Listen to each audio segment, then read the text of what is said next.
ماہ شعبان کا مہینہ جاری ہے اور شعبان کے مہینے میں 15 شعبان کا روزہ بالخصوص رکھا جاتا ہے، تو کیا یہ سنت سے ثابت ہے؟ اس کی کیا احادیث کے اندر فضیلت ملتی ہے؟ یہ ارشاد فرماتے ہیں۔ شعبان المعظم کا مہینہ وہ مہینہ ہے کہ جس میں نبی پاک صلی اللہ تعالیٰ علیہ وآلہ وسلم رمضان المبارک کے بعد سب سے زیادہ روزے رکھا کرتے تھے۔ بعض میں یہ ہے کہ آپ اکثر روزے یعنی شعبان کے اکثر دنوں کے روزے رکھتے تھے یعنی بکثرت، اور بعض میں یہی کہ پورا شعبان ہی روزے رکھ لیا کرتے تھے۔ یہ مختلف روایات موجود ہیں۔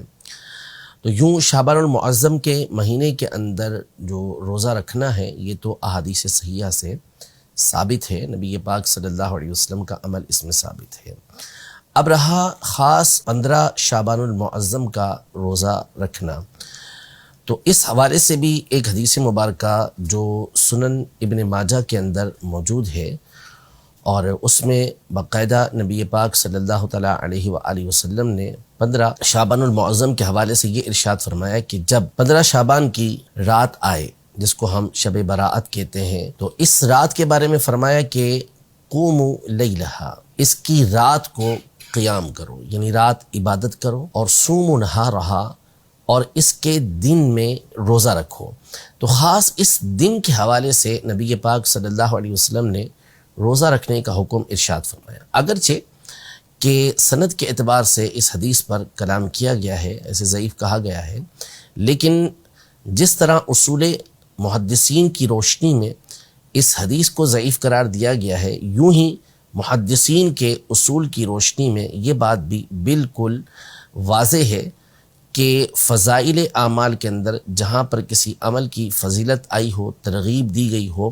تو اس میں ضعیف حدیث پر عمل کرنا یہ بالکل جائز اور مستحب کام ہوتا ہے۔ تو نبی پاک صلی اللہ تعالیٰ علیہ وآلہ وسلم کی اس حدیث مبارکہ کی روشنی میں خاص 15 شعبان کا روزہ رکھنے کا حکم بھی ہوا، اور اس رات قیام کرنے کا یعنی عبادت کرنے کا بھی حکم ہوا، اور ویسے بھی دیگر احادیث طیبہ جو صحیح ستہ کے اندر موجود ہیں، صحیح حدیثیں ہیں، اس میں یہ مذکور ہے کہ نبی پاک صلی اللہ تعالیٰ علیہ وآلہ وسلم شعبان کے اکثر دنوں کے روزے رکھا کرتے تھے۔ اور جب آپ سے اس بارے میں پوچھا گیا کہ آپ اس مہینے کے روزے خاص طور پہ کیوں رکھتے ہیں، تو آپ علیہ الصلوۃ والسلام نے ارشاد فرمایا کہ اس مہینے میں اعمال اللہ کی بارگاہ کے اندر پیش کیے جاتے ہیں،